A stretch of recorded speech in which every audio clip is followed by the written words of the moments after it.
overview, and we'll carry on into the second one, discuss feelings about it, some of the changes, some of the things that go into the open a discussion about it. So, Bruce, want to go over the events of the first film? The first film, sure.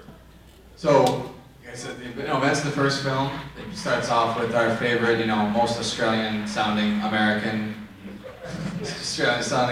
talking about how the world has been overridden by kaiju attacks all over the world coming from a breach in the breach under the sea, and that in order to combat these monsters, the world has put aside their petty differences to create these monster fighting robots called Jaegers, and that they have used the Jaeger program to have, combat every kaiju onslaught or I don't know how many years in the film it was, but for pretty much since the I think it was 10 years or so. They started going over the history of when they first started attacking, and then and then the Jaeger program became obsolete after the incident with one of the kaiju in I forgot which sea it was exactly. Well, I think it wasn't that one incident. It was that type of incident kept happening. Oh yeah, because the kaiju were getting more powerful. Yeah, as they were becoming more powerful, evolving. Insanely expensive. So they thought, in order to save themselves, they went from giant monster fighting robots to just building a giant wall to protect everybody. The Jaeger program became obsolete and was defunct for a long time. What was that? That could never go wrong in any way at all. Right. No, of course not. But then, realizing that they needed to come back, Idris Elba's character, Stack of Pentecost, had decided that they needed to bring back the Jaeger program for one last shot of trying to destroy the breach by using a couple of the decommissioned Jaeger pilots and Jaegers to combat the kaiju threat.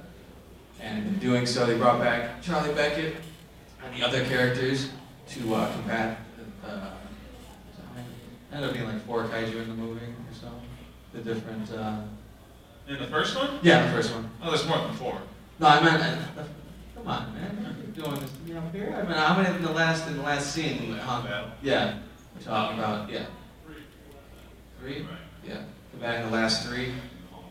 Yeah, in the Hong Kong battle, and then finally the last kamikaze mission where they take a nuclear bomb, finding out that the breach is pretty much a portal into the aliens. The aliens have been using, from another dimension, using kaiju as a way of setting up the Earth for total extinction. But they find that the breach is actually just a wormhole between the 2 planets, if you will, and that maybe dropping a nuclear bomb into it would destroy the breach and finally rid them of the kaiju threat, which they successfully do eventually by the end of the movie, but costing the lives of Idris Elba's character and then I forgot the other gentleman's name. Yancey Beckett. Yeah.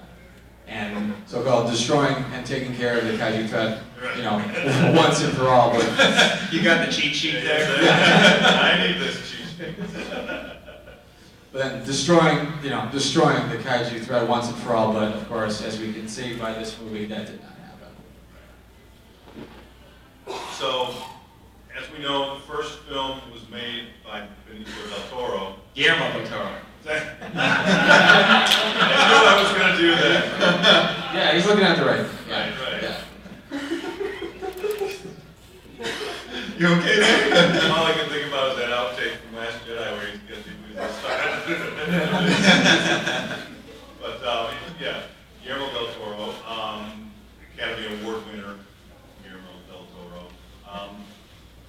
The first movie, I think what I differentiate between the first film and the second film.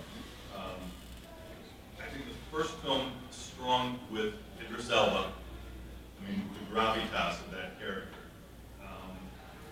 And I liked Mako Mori, that character as well. We finished that up, as Scrooge just said, and then we make it to the second film, which is what we're here to talk about. So it starts out with what we find out to be Marshall Pentecost's son, Jake Pentecost, John Boyega, and the kaiju threat is over with. He's a squatter at some of these fancy That's Santa. Is that San Diego? Yes. Okay. So he's staying there, the squatters are there, and the Jaeger program's over with, the breach is Closed, yeah. and so there's really no reason for Jaegers anymore. There's a police force made of Jaegers, and it turns out he runs, for the underworld that uses these parts, he runs a little collection business that, Scavenging business. yeah, exactly, to sell it off to the underworld. So they get a little bit into that, find out that they do have the Jaeger program still going on. Introduce new characters.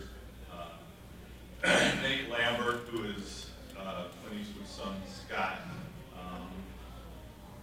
We bring back from the first film, we bring back the comedy relief of First one.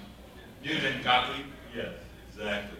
And then we've got, to bring in the Power Ranger fan, we've got a bunch of cadets who are part of the program. That actually reminded me more of Ender's Game. Did that? Okay. Yeah. Yeah, sure. So we bring that in.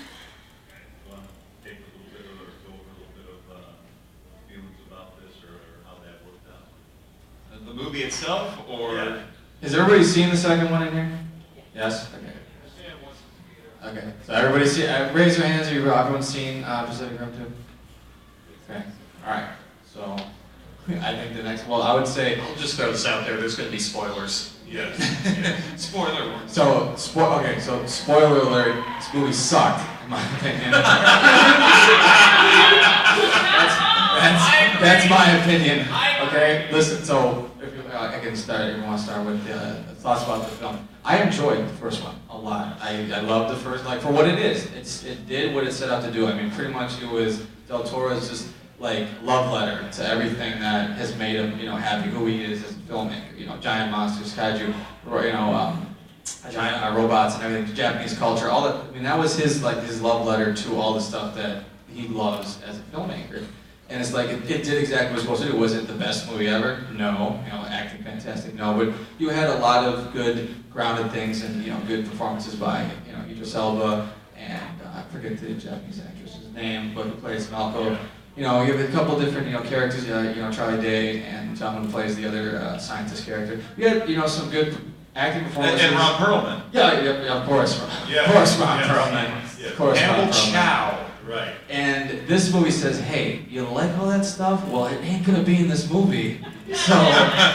So it pretty much takes, in my opinion, it takes the first one and flips it completely, a complete 360 to where I don't even understand why this movie is being made, because it doesn't establish who actually these people are for the most part. I do think that John Boyega, who plays his son that I guess just didn't exist until this movie needed to be made. He did a good job with it performance-wise, but it just really had nothing to do. He really had nothing to do, and then there was just a cast of interchangeable, pilots, cadets, or whatever they were. They were going from night and day of hating each other to liking each other. One day saying, I really don't like you, and the next day like, I love you, brother, we're gonna do this together.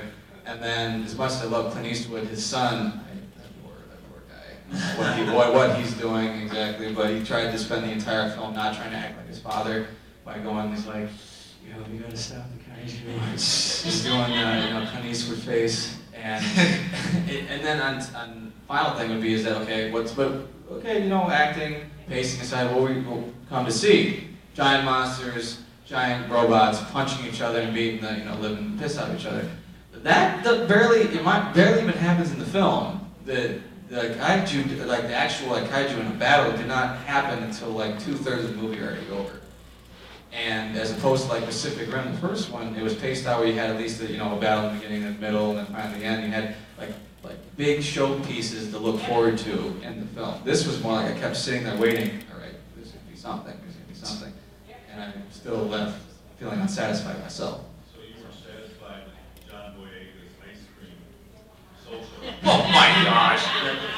I very was, because I love watching that man eat ice cream. That was probably my favorite film, my favorite part of the film. I saw this movie opening weekend, and it was one of the biggest buzzkills I've had at the cinema in a long time. I love the first movie. I think it's a classic of the genre. And this one let me down so bad. If I took it as a movie by itself, it's okay maybe. Yeah. But when you compare it to what came before, it's a shadow of that original movie. It does not have Del Toro's heart or his attention to detail. It feels empty to me. And it's like, I feel like Uprising is what the critics of the first film thought it was. Yeah, I totally would agree with that. For sure. I mean, it's one of those. It just doesn't feel like it has a soul. Like it just doesn't really have a purpose. Like it. I was hoping to like it. I mean, like I said, like the first one, but as I'm watching it, just like it's not even doing a good. Like people are like, oh yeah, but it's got giant monster, giant robots. And I'm like, yeah, that's cool. Just do some good things with it. That's all. I'm not asking for much. Yeah, and that's actually one of the things that bugs me the most about the movie is that, I mean, Del Toro was on as a producer. I don't think he was involved too much. He was too busy making his Academy Award-winning film. Yes. But there are ideas in here that I know Del Toro had when there was development being done on the movie. It's just that the production took so long that he's just said, I'm too busy, you're going to have to do this without me. And I feel like that's one of the other big problems this movie has. It has good ideas in them and they go just don't go completely anywhere. underdeveloped. Like one of the examples is Charlie's Day character becoming like this weird villain. He goes from his kind-hearted comic relief film role in the first film to now he's like, I want to destroy the universe under the aliens' control. But then I learned that was part of Del Toro's script. And I think where they messed up with that is, for one thing, he turns into a Snidely Whiplash pretty much at the end of that movie, and it's kind of ridiculous. And I felt like there was stuff thrown in there that seemed to be foreshadowing, giving him a chance at some sort of redemption. Maybe he finally breaks the control of the aliens or something like that, and it never happens. And so I felt like that was a thread that they just kind of left there and didn't do anything with. And I love the idea of him drifting with this disembodied kaiju brain. And there was a lot of story potential, I think, with that. It could have been like, it's like a drug. He drifts with it, he's got an addiction to it, and that contributes to why he's doing this. And then maybe at the end of the movie, he realizes, what am I doing? I need to stop. But that never happens. Right. He just turns into a one-dimensional villain at the end. Yeah, it's just. Don't get me started on this movie sequel mania. So the movie was directed by Stephen DeKnight, who did Angel, a couple episodes of Smallville, Dollhouse. He did one episode of Daredevil. And He was the showrunner. and his first film was Pacific Rim Uprising, his first feature film directed. Which is following a new trope in Hollywood of giving inexperienced directors, or either the people who've done TV shows or independent, like big budgeted films. There have been, Gareth Edwards. I mean, he had done nothing but monsters before being thrown. Godzilla, and there's a lot of other young and upcoming directors have been just thrown the opportunity. Kong, Skull Island, I forgot the gentleman's name, but him too. They're just throwing these film projects. To a lesser extent, you could also add Joss Whedon. Yeah, I mean, he'd done a couple of movies, but then he landed Avengers, and it was huge. And which is part of the reason why he then went and left the Avengers, because he couldn't handle the workload that they were giving him. So I think that personally, that you can see that in the film, because it's a lot of undeveloped stuff, not really, it's just like half a meal. It's like someone, if I was sitting at the dinner table and someone came in who gave me a plate with half a meal, I'd be like totally unsatisfied. That's exactly what I felt like watching this movie.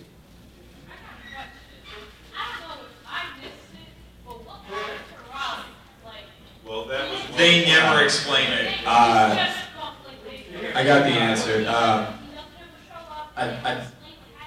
I figured it out. It's I banged away his baby. That's what actually happened.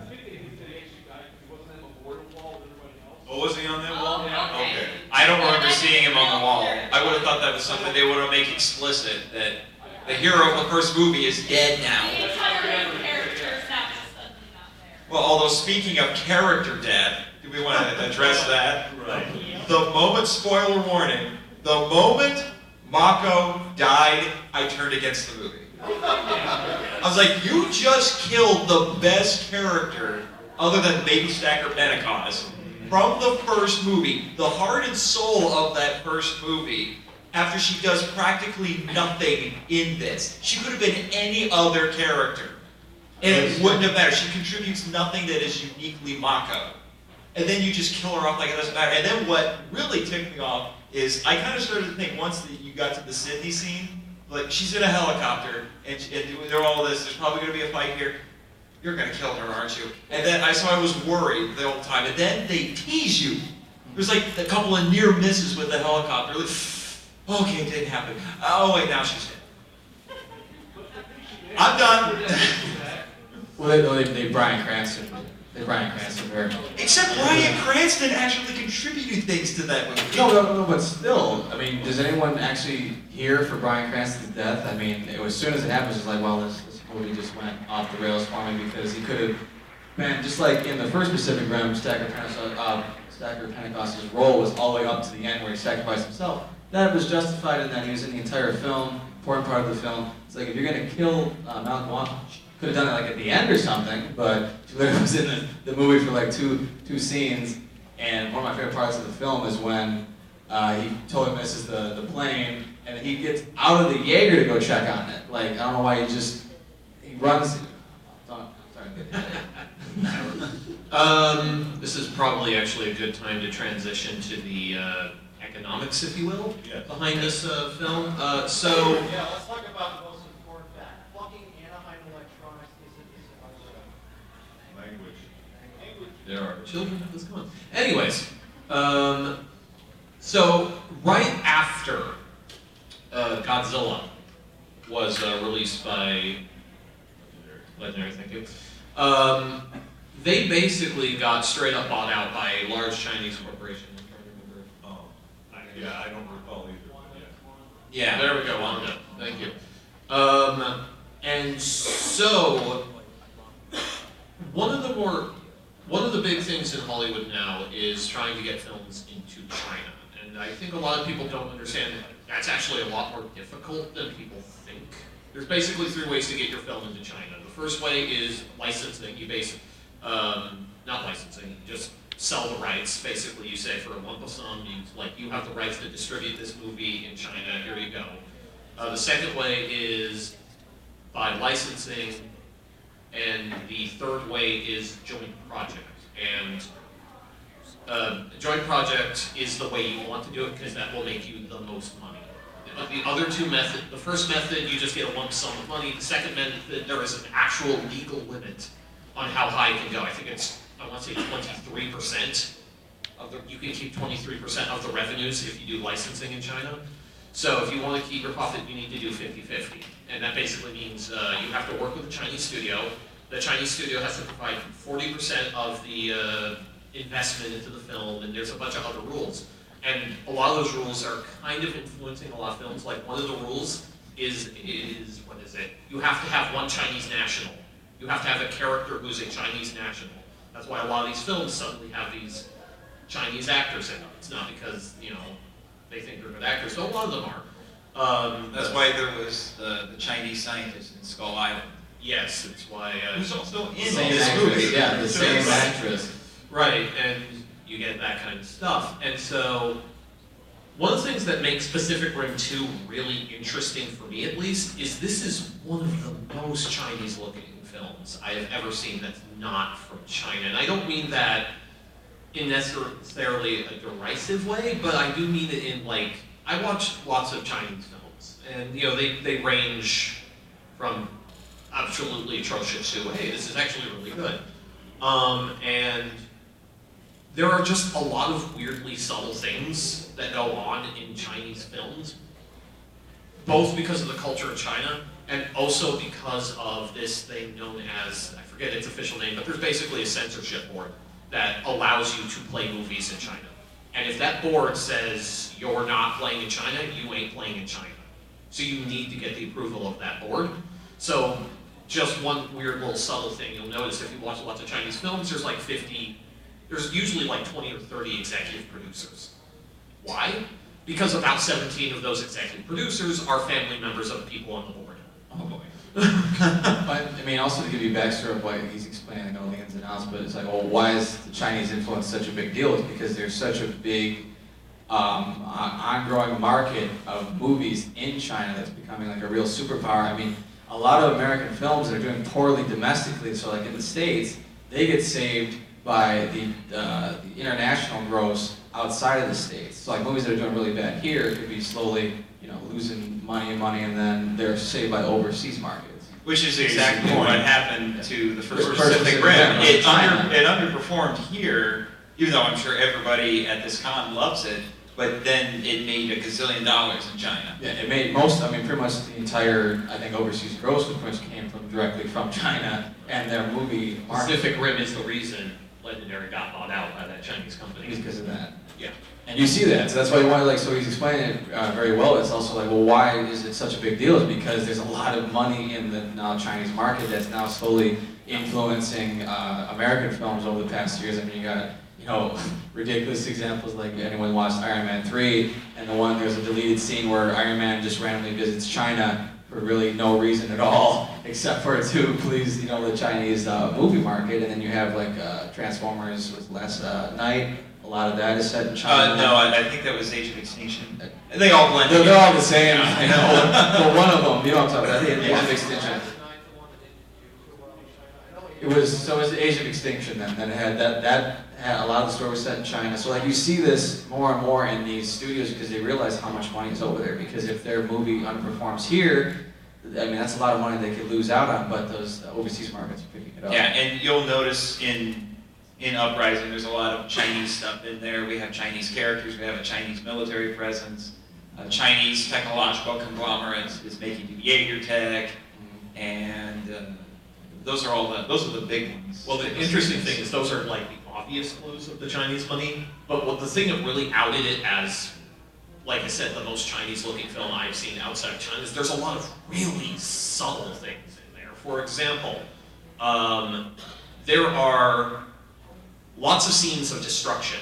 There's only one of them in China, and it's less than a second. Mm-hmm. Every shot of places outside of China shows them kind of in ruins, except Sydney, and Sydney gets attacked by a giant robot. But the city or the country in city that gets the most damage is Japan. Right. And Yeah. Tokyo. Yeah, that is something we should probably address. Yeah, because on one hand, I looked at it and I thought, well, maybe it's an homage to classic tokusatsu because it's Japanese. But then I also started thinking, keep in mind, China and Japan don't get along. I'll put this kind of bluntly. The government in China tells its citizenry to look at Japan kind of in the same way the Iranian government tells its people to look at the United States. And you can see that, it comes out because, I mean, I love Chinese, I've watched a lot of Chinese films as well, but like a lot of Chinese films I watch are martial art related. A lot of traditional martial art related movies are using the same story of either old time against foreign oppressors, Japan, America, British. So it's like a lot of undertones in Chinese cinema are, like Chinese nationalism and being proud of it, which is fine, but you can see it starting to, make its way into different movies, including this one where you see the subtle and not subtle. Well, probably the most subtle one, and I honestly have no clue why this is the case, but for some reason a major part of Chinese futurism is holograms. Like this film Who is doesn't built to the love premise holograms? with That's holograms. true. I mean, that is a huge part of Chinese Think science about it. fiction. Would you rather go and see those family members that you don't want to see, or would you rather just do a hologram real quick so you can just get it over with? I think I'd probably choose that myself. But yeah, like holograms are all over the place. They're used for basic communication. They're used in every interface. They're used all over the place. Even though the first Pacific Rim doesn't have holograms at all. Not like they have them in the second The one. guy is seeing where he's showing here's the rift and here's the Right. to get to the file. So he's got Yeah, but that's more like just an advanced computer monitor. right. Like these are legit. Like people are just messing around with holograms all over the place, Right. and that's a big part of Chinese futurism. If you watch lots of Chinese science fiction, that stuff pops up all over the place. Again, I'm not entirely sure why that's a major part of it, but it is a major part of it.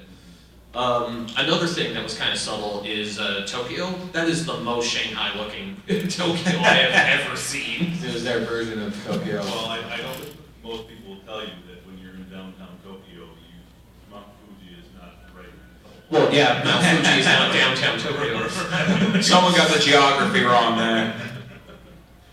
So we wanted to move on, of course, to one of the most important aspects of the film, which are the robots and the monsters themselves.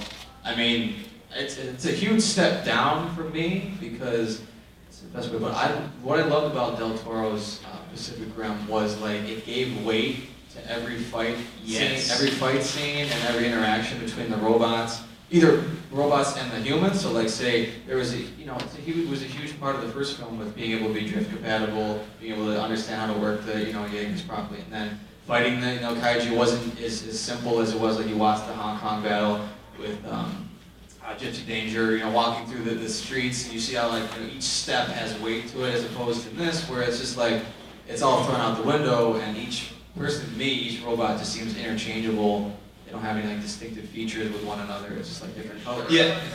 In my opinion, yes. Well, let me just say this. They have their own distinct weaponry. They also have their own. I'll say this though. Pacific Rim 1 is mech design perfect or distinct, but the ones in Uprising are so distinct too. It's not stand.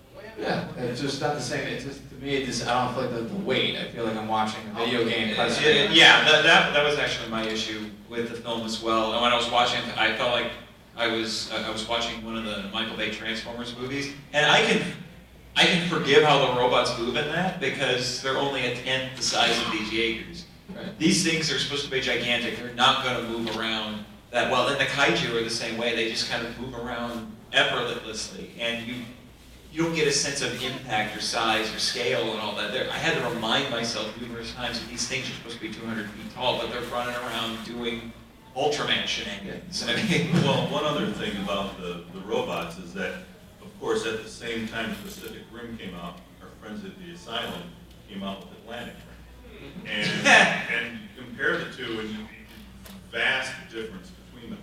Then we get to this film, and they did a sequel as well, but the difference between the Jaegers and whatever they're called in Atlantic are not as distinct. So this is where I get to talk about something I like, film theory. So one of the things that Del Toro really understands about filmmaking that's genuinely fantastic is he understands that films are fundamentally simulated reality. Not just in the sense of, oh, this is fiction, it's not happening, but in the sense of it's really not happening, so we're giving you these images so you can construct the image in your head. So what you put on screen is a tool there to help the audience understand the story you're telling. So one of the advantages of having your giant mechas move slow with weight and whatnot is this conveys these are heavy. How fast a mech should move is however fast a mech should move. If you're in a universe where it is possible for 200-ton mega vehicles to just move super fast, then you are in a universe where that's possible. The reason you make them slow is not because the laws of physics dictates that your physically impossible machine should move slow. It's to tell the audience these are heavy. Because again, they're fictional. This is, this goes into like animation. When you can animate anything, what you don't animate is what actually gets communicated. Which I understand. Well, it's something I think about because we watch superhero movies and everything. You spend your disbelief because these people have these powers that are physically impossible. They're not things you see in everyday life. So of course we're watching something that is not going to happen. It's not physically possible and all that other stuff. But then, like just me as a film watcher, as I'm watching the difference between the two, I like the idea in the first Pacific Rim that it was more like a slow burn, meaning like an example, like when Gypsy Danger in the Hong Kong fight starts to run, it's not just like an immediate burst. It's more like a slow build up, and I like that. Like it's it's like building up. It takes a lot to build up. Of course, there's the opposite spectrum where it was really annoying with when he's Knifehead, when he's like just taking 5 hours to finally get the plasma cannon ready to do something about it. So it's like it goes back and forth, but it gives it more, in my opinion, more weight. Like it gives it something like, something to really hold it down instead of it just being like all over the place. But then, of course, my favorite part of this movie is that no one cares about saving anybody. I don't know when that goes out the window. Yeah, no, it goes out. I mean, yeah, he grabs this or whatever, but you take a second, like, okay, well, at the first Pacific Rim, they showed a lot of, like, people trying to evacuate on the ground and everything else. In this, they just show, like, a tiny bit, and the rest is them literally taking buildings and throwing them at the kaiju. Yeah. Destroying everything, and I'm like, There's probably people in there, but hey, you know, who cares? There is a Man of Steel level disregard for collateral damage and civilian casualties in this. I mean, Gypsy Avenger has a new weapon that is literally about grabbing debris and throwing it at stuff. I mean, so you're going to be grabbing up cars and throwing it.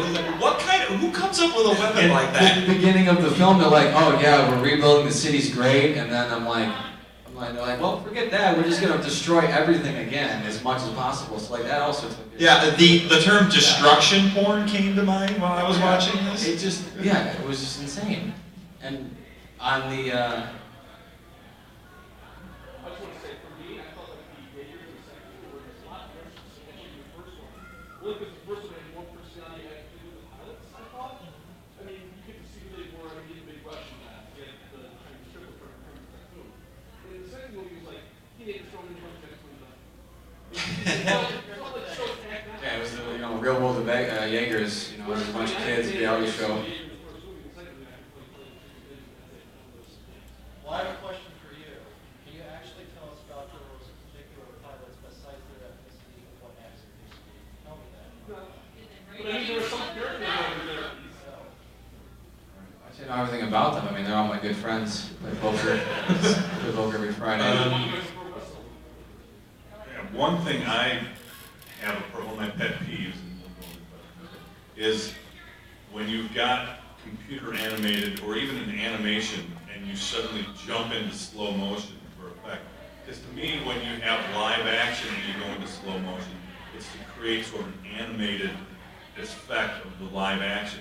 But when you've got something that's already animated and you put it in slow motion, it just rubs me the wrong way. And the whole reaching out for Mako's helicopter and going and just missing it, it rubbed me the wrong way. A number of things about that rubbed me the wrong way. That was just one of them. That's actually one of the other subtle things. Every movie made for China, especially in China, is a Michael Bay movie. They're all Michael Bay movies. Everyone's trying to do a Michael Bay movie. That's a little scary. Yeah, they're all freaking Michael Bay movies. Michael Bay movies with smaller budgets, so the CGI is terrible and they're a hot mess, more so than usual. But yeah, they're all, and it's kind of disappointing because like I always distinct Chinese movies from Hong Kong movies because they just have different film cultures. But over the past few years, Hong Kong movies are slowly turning into Chinese movies, which means they're slowly turning into Michael Bay movies. Well, which makes sense because after 20 years having been returned to China, I would expect that because they were essentially a British colony until about 1997, something like that. You pretty much already answered my question. I was wondering, was Transformers a huge hit in China? Because they basically transformed Pacific Rim into Transformers. When I went to a panel in New York Comic Con this year, it was clear to me that they didn't care about the kaiju at all. It was all about the mechs, it was all about the Jaegers, and they were really trying to psych everybody up for like the toys and the getting all the stuff for the Jaegers. And then when you watch the movie, and they're obviously, the Jaegers even aren't as good. And obviously everyone here is a monster fan, so I was thrilled with the monsters in the first movie, and it was really sad that they just kind of, meh, whatever. And the second one, but they need this character who builds her own little mini Jaeger, which is amazing. Yeah. And in the end, she's not even the one who gets to pilot it to save everybody. That was actually. It's that Chinese actress again. Yeah. Which is something that was a point, I'm glad you brought that up. That was a cool idea, another cool idea that just never actually realized. I mean, this headstrong girl, builds her own thing, and at the end it's like, she doesn't get to really do anything. That definitely sucked a lot. So, it sucked. Also, to build off of that, Transformers is the reason Hollywood is in China. Like, that is the entire reason Hollywood is chasing after Chinese money, because the Transformers films, first and onwards, have made insane amounts of money in China. So the relationship between China and Transformers cannot be overemphasized. I just want to bring up something that's just a funny observation. I mean, it's interesting you bring up how you went to that panel, they were spending all their time talking about the robots and not the monsters. I find it hilarious how in Uprising, the kaiju can pull a Voltron, but the Jaegers can't. Yeah. They can just. It was like, so the monsters can combine, but not the robots. You gotta wait for Pacific Rim 3 to happen. Yeah, screw Pacific I will Rim be 3, long it's gone never on happening. that. This, that's, yeah. This. I follow Steve the Knight on Twitter, and he is very open about speaking about the movie and his experience with it. So long as you don't just say, hey, the movie sucked, what happened? You know, if you just ask him a question, he's very open about it. One of his tweets was explaining that, like, in his earliest draft, Riley was supposed to be in the movie and Mako lived through the helicopter crash.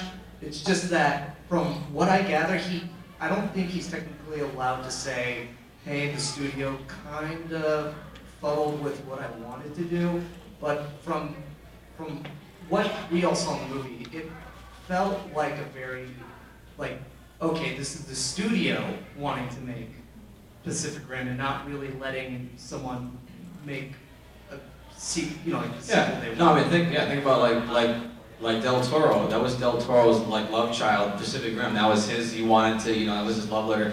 I don't think this really belongs to anybody. The sequel really doesn't, like, someone's like saying, hey, this is a vision I want to give to you. It's just like, oh yeah, there's a movie that has to be made, and you gotta do something. But I wonder, Do you guys think, I mean, you were bringing this up, do you think eliminating Mako early in the movie and then introducing this new Chinese woman character, do you think that might have been part of the Chineseness of this stuff? That's what I was I would just dare say going the to Chinese ask, yeah. pandering. We'll get the Japanese I character. wouldn't call it Chinese pandering. I would just call that straight up the most Chinese decision in the entire film. Right. Right. The moment that happened, I said, oh, that was Chinese mandated.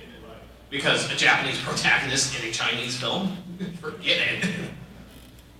Yeah, I agree that the first movie had more of an auteur thing it's just going to with Del Toro was his vision, and he dedicated it to Honda and Ray Harryhausen. Yes. Yeah. And the second one didn't have the kind of characters that could, like Stacker or Hannibal Chow. But I mean, just to play devil's advocate, there are still some things that I found enjoyable about it as a popcorn movie. I mean, Like what did you enjoy? So for myself, like the Charlie Day character, after 50 years of seeing him, I'm 53, see, they can throw you a little bit of a curveball that you don't see coming, because you see him coming like 90% of the time. Yeah. Just the fact that he, when he's talking to the other nerdy scientists, oh, I'll have you over to dinner sometime. You think he's married, and he gets home, oh, honey, hard day today, and it's, the Yeah. thing, I didn't see that coming, that's cool. And then the fact is that they've taken him over, and you think it's Shaw Industries. And then the little scrappy gal, the one that, she's the one who goes in there to discover, because she's always going to get into trouble. She's the decommissioned Jaeger, the one they defeated. She gets in there when we have this opportunity. She sees Shaw Industries. You think they're behind it. It turns out to be him the whole time, and it's not really him. They even show him trying to fight it sometimes, and he has taken him over. I thought that was actually kind of a neat twist. I liked him in the first movie, but that was just I don't know if it's a cliche, but just the two goofy scientists who were to be geniuses. I like what they did with this character in this one. I also like the Jaeger fight when they showed, they do move too fast, it is what it is. But when they say, get out now, and they pull it open, and you can see it's like the kaiju brain, it's not humans. That was kind of creepy, I thought that was cool. There were a couple of other things I liked about it. The one thing I disagree with, and you would know better than me, I gotta see it again. I mean, with him, we watched Pacific Rim, the first one a few times, and we watched the second one in the theater a few times. I'm probably wrong, but I swear the one thing I did like about the first one was the monsters are cool, but I know them better from the figures, the toys. I felt like they showed them in snippets, like quick cuts kind of thing, which is a technique a lot of people use. And I felt like this time, maybe they weren't as cool as monsters, but the camera stayed on them longer. I felt like I got to grab it more. No, I would agree with that. I mean, this one was definitely more like, because if you see the difference between like Del Toro was keeping to like more rain at night shots, and like this, I don't know if I have the director's name of this one, but.